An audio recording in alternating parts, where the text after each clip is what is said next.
अस्सलाम वालेकुम दोस्तों, मैं हूं आपका होस्ट मोहम्मद रामिश और आप देख रहे हैं हमारे यूट्यूब चैनल। जो दोस्त हमारे चैनल पर नए आए हैं उनसे गुजारिश है कि हमारे चैनल को सब्सक्राइब करें, वीडियो अच्छी लगे तो लाइक करें। ये रेट कैश पेमेंट के हैं।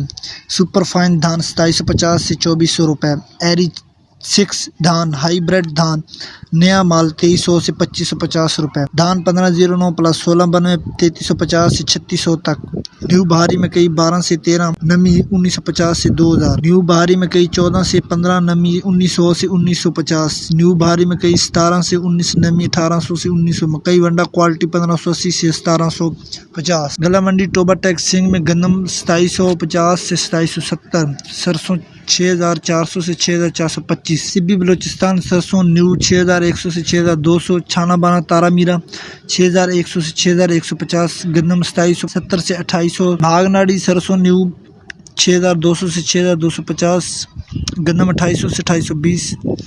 कोयटा गंदम 7750 से 7800 तक फी मार्केट से। गंदम कपास सरसों और मजीद फसलों के रेट हासिल करने के लिए हमारे चैनल को सब्सक्राइब करें। वीडियो अच्छी लगे तो लाइक करें। Thanks for watching this video. अल्लाह हाफिज़।